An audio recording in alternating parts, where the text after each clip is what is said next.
I was a veteran teacher when I learned this lesson. And if you've ever had an experience where you wish that you could go back and change things, and you're like, oh my gosh, I'm so embarrassed that I did this wrong for so many years, that was me. Welcome to the Online Itinerant. I am here to support you in meeting the needs of students who are deaf and hard of hearing. Make sure you subscribe to this channel for more time-saving hacks for busy teachers. I honestly had no idea what to do with Angel because she was so involved. She was nonverbal. She didn't have any, she didn't indicate any sound awareness. She couldn't use sign language. And every day, mom would pack her hearing aids in this cute little medical bag that went to school with her. And every day I would come in, every day that I worked with her, I think I worked with her once a week for 30 minutes. I mean, it was something very minimal. And I would see that she was not wearing her hearing aids. And so I would check her hearing aids and maybe change the battery, and then I would put them in her ear. And then I would talk to the teachers, and I would say how important it was that she would be wearing her hearing aid at all waking hours. And then I would work on some activities that I thought, well, where do I even start with her? She would just kind of be staring off into the side. And I thought, I'm not really sure what to do. I think I need to work on sound awareness with her. So I would sit next to her and I would, kind of bang and make noises with like musical instruments or whatever. And I would just kind of try to get her to look my way, which she didn't. So then I would talk to the teachers and everybody, and I would say, well, does she respond to sound for you? And everybody would kind of say, they would kind of shrug their arms, like kind of nobody really knew how to support and how to work with this little girl. And so then I would reinforce the importance of those hearing aids, and make sure that they put them in her ears every single day. And then I would leave. And that's what I did for a really extended amount of time. But let me just tell you what was going wrong here. So first of all, I was working with her by myself. So I would come into the room and the other staff in the special ed classroom. So this was a very involved classroom. It was for kids with multiple disabilities. And I would come in and they would say, great, she's been waiting for you.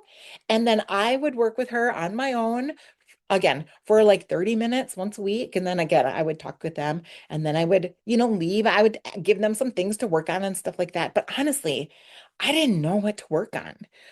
And I didn't know how to even assess her, how to collect any data with her.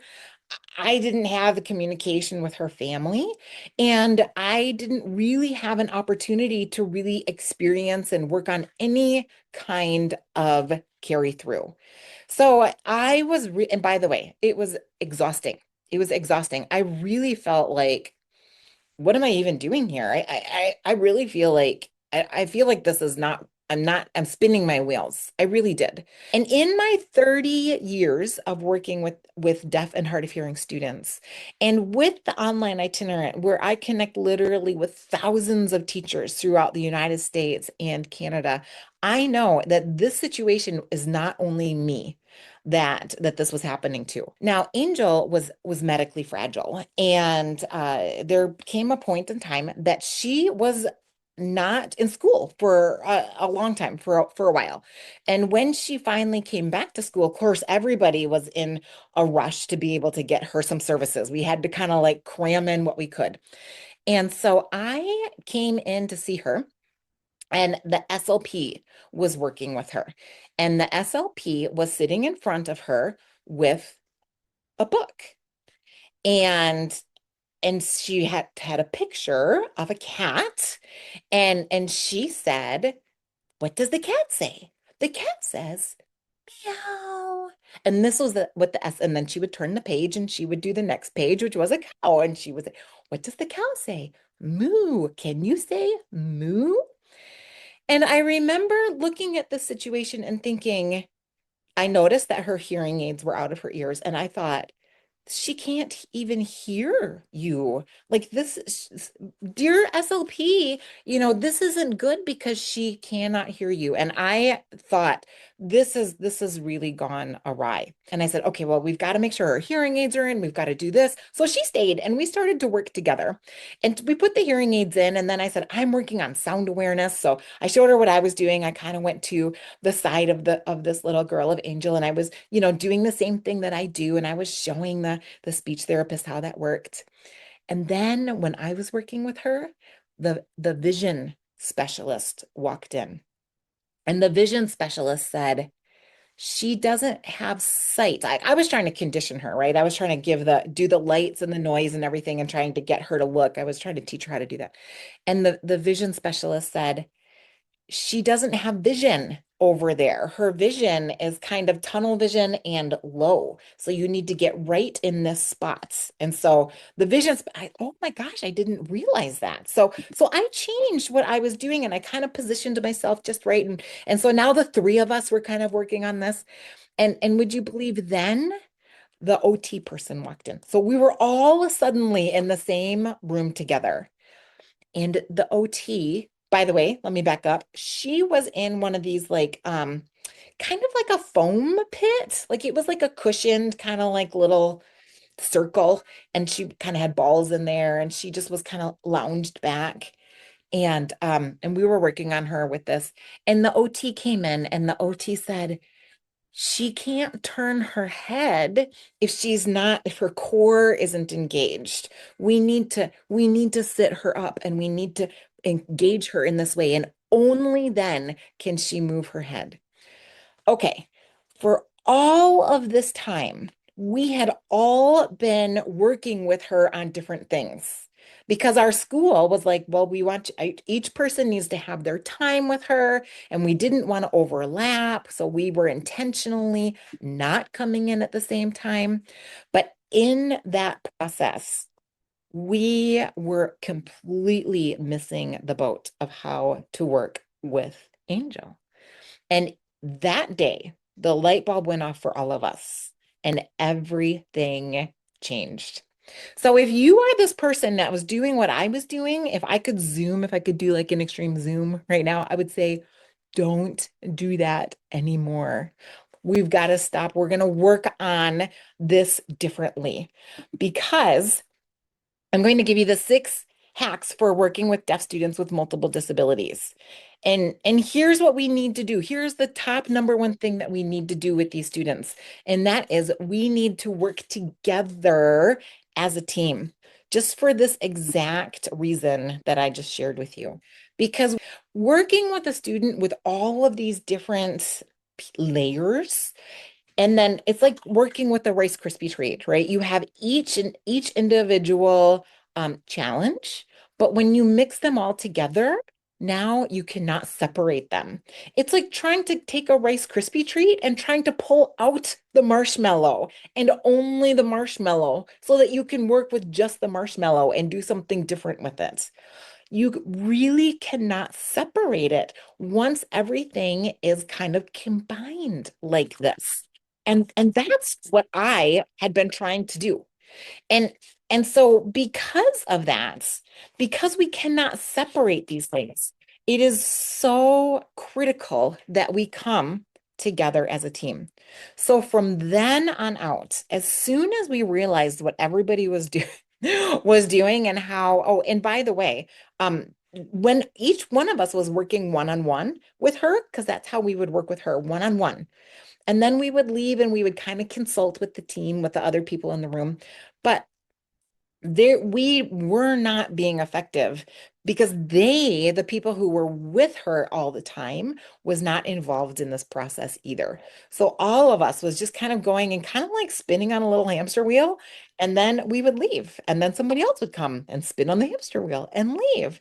And we really didn't understand the layers and the pieces to Angel.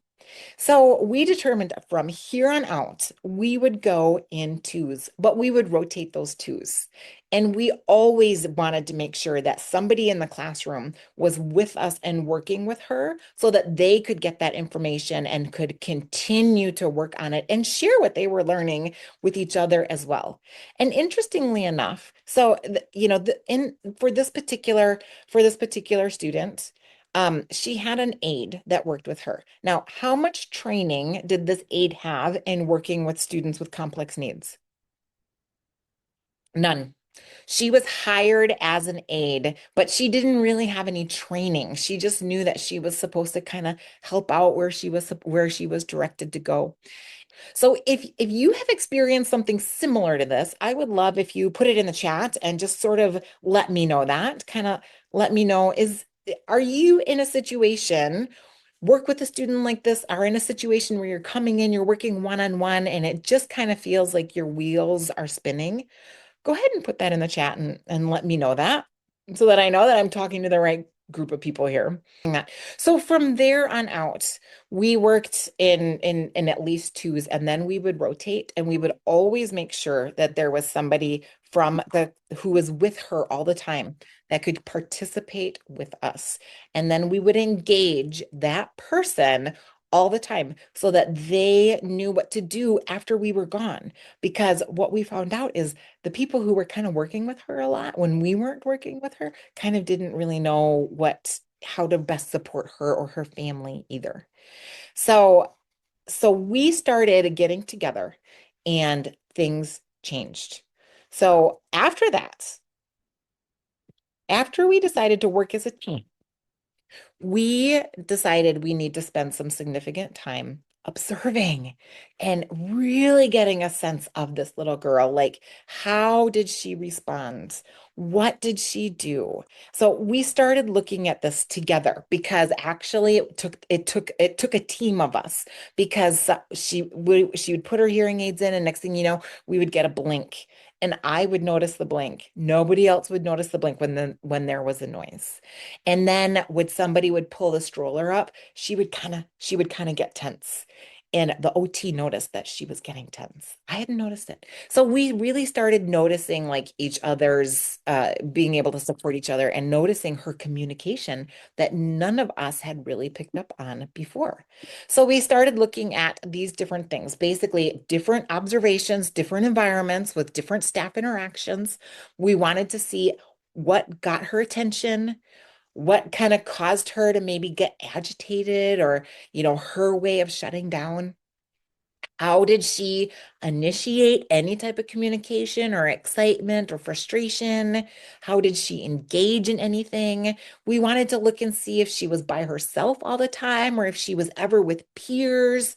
We wanted to look at how she was accessing her instruction, which of course looked different for her than it did for the other students on my caseload. But that instruction was any engagement that she was having with anybody who was working with her, could she access it? So this was exactly what we had experienced. We needed to make sure that she had auditory, visual, her body was positioned right, that she could see and move. We needed all of that to be able to ensure that she actually had access to the people that were working with her and the things that we were doing. Now, if you are a member of the professional academy, then inside the professional academy, you have, or the friend academy, the parent program as well, you have got this tool. It's called the OTME. It's the observation tool for the mainstream environment. And let me just give you a quick peek at this. Let me make sure my link is working. Okay, so this is something that is inside of your toolbox. So if I were to go to my library here, when you log into your account, you've got this section here. It's called your teaching toolbox. You can access it there, or you can access it through this part of the menu up here. And you can go into your teaching toolbox, go to the assessments section. And inside the assessments section, you can scroll down and you want to find this little tool right here that's called the observational tool for the mainstream environment. Now, this was designed for a mainstream classroom, but it can absolutely be modified for this particular student. You just have to kind of like weed out how it looks different for the student. So this is the tool, and you can get a fillable version of it. You can fill it out right there online, but it has you kind of like design what does the classroom look like, and then it has you filling out like, is the student engaging? Are they distracted? Are there things that are happening that they are not able to truly engage? Um, do they have access to any of the peers in their classroom? So you can actually take this form and you can modify it for this student. And people love this assessment. I'm going to zip all the way to the end because you actually get a report template and you can actually observe the student in this environment, and here is a template for you to actually add to an IEP. So that is one way, one tool that you can use to observe the student in their classroom setting. You just have to modify it a little bit. So that is a tool inside the toolbox that would help you if you are a member of the Academy. So the third thing that we really wanted to lean into was to be able to provide the student with predictable schedules so that we could make sure that she knew what was coming and had some sense of what her day looked like. At the time, we were all just coming and going. She really didn't have any sense of what was coming and who was coming and when they were coming, anything like that. But we worked to provide her with a tactile schedule.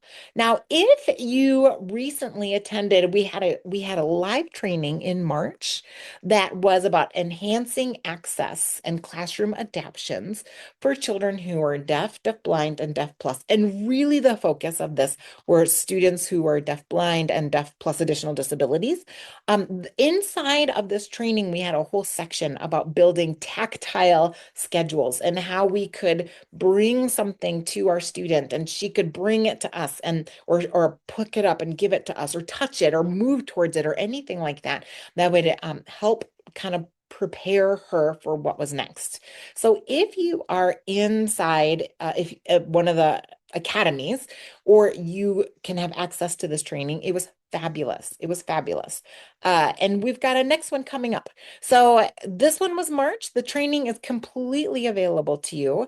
And we've got one coming up in a couple weeks, the Thursday after Easter, which we're going to build on this topic. But this is again, if you are a member of either academy or if you purchased it, then you actually have a full training on how to create those tactile schedules. So for her, every time we noticed that every time she saw the stroller, then she would kind of tense, like she could tell that she was going to be moved in or out of the stroller.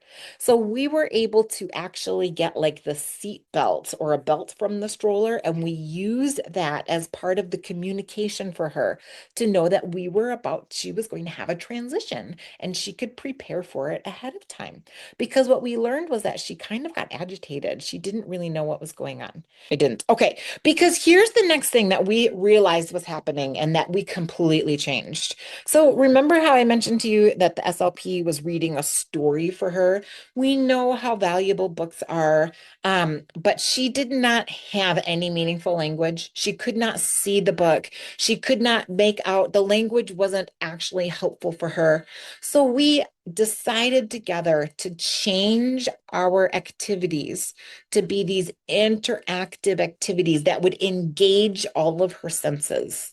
So we wanted to work really hard on, that she was in the ball pit. So we would use the balls or we would use bubbles or we would use something that would she could kind of feel or touch or that she, had that experience that we needed to get her to be interactive with. So again, the online itinerant, the whole purpose that the online itinerant exists is to support you in being able to identify and have the resources and the tools that you need so that you're not reinventing the wheel. So inside the toolbox, we have a whole section of activities for both pre-emergent language, so for kids really who are very, very young or who are nonverbal, as well as kids that are just starting with their language, just starting to communicate. And let me just give you a quick peek at some of these activities.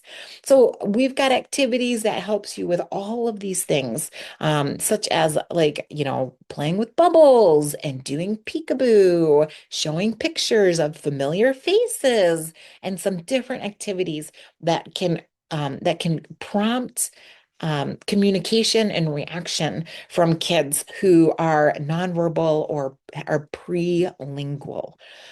So we started saying we want to do this, and we would work together. We would all do the same activity. And of course, we were coming in pairs now, so we could communicate together. This was such a game changer. Also, it was a game changer for me because I felt like I wasn't completely spinning my wheels and shrugging and being like, I'm not even exactly sure what I'm doing." That was such a miserable feeling. And again, I was not a brand new teacher. I was an experienced teacher. I was supposed to know what I was doing. And I was embarrassed to kind of tell people that I kind of didn't. I felt a little bit out of place. So inside the toolbox in the language section is where you will find these activities that will help you with these very beginning language children, whether they are, again, very young or just very emerging with their language. We've got all kinds of activities here that are listed for you to support you in this process. So, okay. So we started doing all of these things. So we started working together. We got a routine. We started communicating to her what was coming and our activities instead of like reading books or trying to get her to respond to language or different stuff like that. We completely changed to interactive activities that she had some kind of reason to participate in, some kind of meaning for her to engage in. So after we were able to kind of implement those things, well, then we felt like we could finally assess her because then we felt like we finally could get some kind of data, even though once we finally were able to do this assessment, and again we worked together to do this, and her the assessment came out, we were getting our benchmarks, right? And she was very low to start with. She didn't have very much communication, but we had started this process so that we knew that this wouldn't all be brand new. So we started to assess this communication. So again, the question was, how do we assess this communication? And I'm one that feels that language is kind of the heart of all communication, the heart of everything. So I worked very closely with the SLP and the vision person and the OT, and we were all doing the assessments together, but we were all kind of looking at different things. And I know many of us have done group assessments, often for younger kids. But I cannot push the importance and the value of doing this with these particular children as well. So again, inside the professional academy, you have got what we call the IEP bundle, the audit proof IEP goal bundles. And inside of here is a gold mine for you. So audit proof IEP goal banks. And when you click on it, we've got multiple categories. So here are all of our categories. We've got self-advocacy, self-identity, sign language development, transition, and use of interpreter. Now, for these nonverbal students, we know that kids will often develop gestures or nonverbal communication before they develop their auditory or their verbal communication. I should say their verbal communication. So you can actually use this sign language development assessment to look at the students' language when it is pre-lingual or just very emerging language. Let me show you what is inside of here because you are going to love this. You have a skills checklist and lessons, and you have the ability to make your own copy. So we click here you are going to make a copy of this, which you can then create for your students. So I'm just going to put TS, that means test students, skills checklist. And just so you know, in case you're wondering, like, what is this checklist? Where does it come from? Well, this checklist is actually a combination of multiple fantastic assessments, including the Kendall conversational P levels, the sky high language development, the scales of early communication skills, the VL2 toolkit. So all of these skills, all of these things are kind of like modified and combined in here to be current and up to date and to help you with your student who is developing any kind of visual language. This is great to be used with any of these people, TODs, SLPs, interpreters, general ed teachers, early intervention, and parents and caregivers, but you always need somebody who can identify if a student is using some nonverbal gesturing or home signs or anything like that. So the caveat is you need to make sure that somebody is fluent in sign language and can observe these things. But look at what is inside of here because it starts with level 0. So you can identify where if a student is at level 0, but they're able to track. This is why you want to do this with the other specialists, but you actually have activities that you can do. This brings you to activities that you can work on and assess and use for your assessments. But then at the end, I'm going to zip. So I apologize if I'm going to make you dizzy. When you'll get a score on what their language level is. And by the way, it looks at expressive, receptive, and pragmatic. And yes, even level 0 has got expressive, receptive, and pragmatic language. From the scores that you get, you actually get recommendations on what kind of, sorry, I'm zooming here because there's just so much. So you get a recommendation on who can be supporting the student, a signing aid, a language facilitator, an intervener, a sign language interpreter. So we talk about all of these different roles, and you get an assessment that says, this is the role that the student would benefit from at this time. And it actually will link you to audit proof IEP goals exactly for how the student is performing on this assessment. So you will get the link to go to the audit proof IEP goals. Let me grab it right here. So then it's a similar thing. You get the link and then you can go to it and then you can just copy and paste these goals right into your IEP and of course modify it for your students. But it takes the whole work out and you can actually combine these goals with the other people who are also working with this student as well. So finally, at that point, we were able to do some assessing, get some great baseline data, and really work together. And only at that time did we see change. Only at that. Now, I had been working with the student for a whole year prior to this. And then a few months into the new year, this all happened, and we said, we've got to change everything.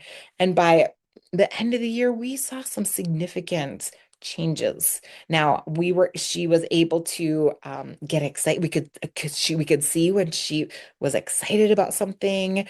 She could anticipate what was coming. We were able to position her well so that she could respond to our interventions. I mean, it was just so different from how it had been. Now, the other thing that is so important, and I think once kids get into, once they get out of this birth to 3 or out of this early childhood situation, and now they're in this, kindergarten and beyond setting, it becomes really different when we are communicating with home.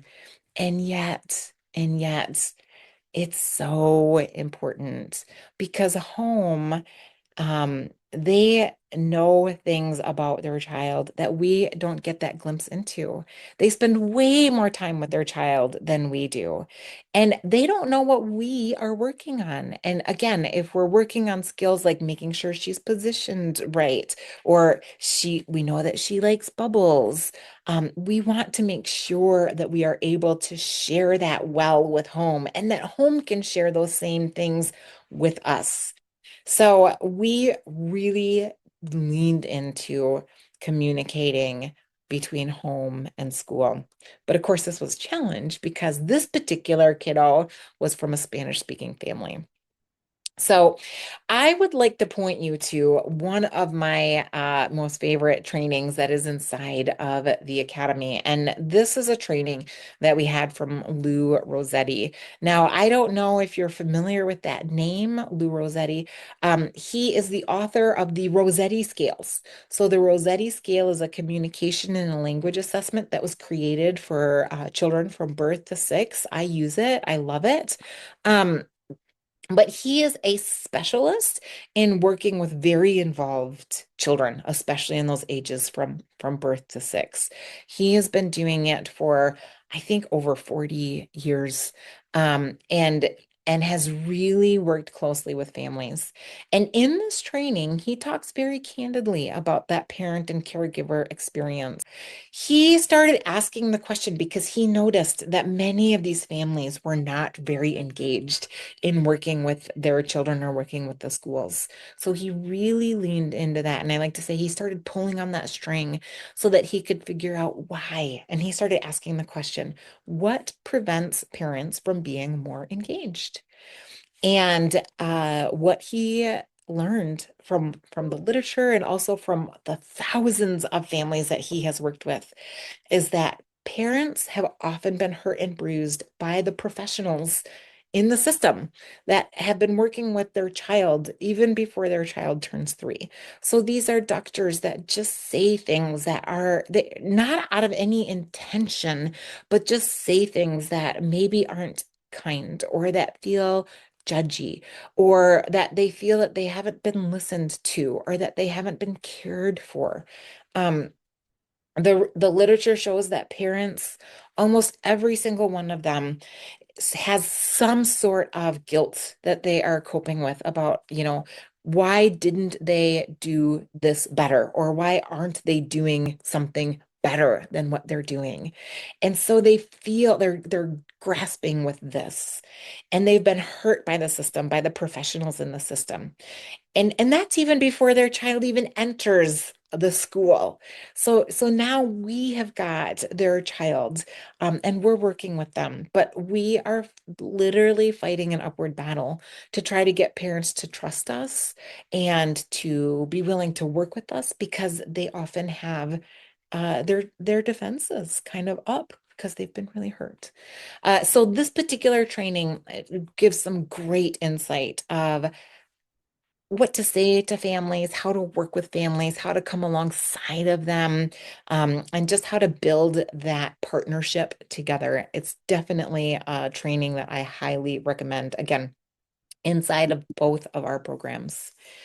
So we can, once we start kind of really building that bond with families, we can do a log, a communication log. And this particular one, again, is a tool inside of the toolbox of the Academy. This is a school to home log and a home to school log. So I would copy it on each side and we would fill out this information. So what did we do and how did it go and what can be worked on at home? And then the parents could come communicate the same thing, but also just opportunity for notes and information. We found out that we could tell that mom and dad knew when Angel wasn't feeling well. They could tell that. And so then we would start communicating that. We had an interpreter who would help us keep the log and go back and forth. And we just really leaned into that quite a bit. But inside the Academy, we do have additional tools that can be helpful for these students. So we do have a little video, super great in-service training for that's for supporting students who are deaf blind. We've got a number of autism activities and trainings, working with students who are deaf with autism. We've got some training on identifying sensory issues. We've got Spanish speaking resources. So this is an example of the Spanish speaking handout that talks about different activities that parents can do with their kids. And these are all things that are part of the Professional Academy. Do not forget that the Friend Academy is our parent program. And anytime, if you are a member of the Professional Academy, all of the parents on your caseload get a free membership to the Friend Academy, which is normally $199 per family, which is a great price for the support that families get. But you can provide that support for all of your families for what you are providing through the Professional Academy. And it's intentional because I want to partner with you. This is one way of being able to do that. If you want to keep up with hacks every single week, click subscribe and you'll get a notification when a new hack has been added.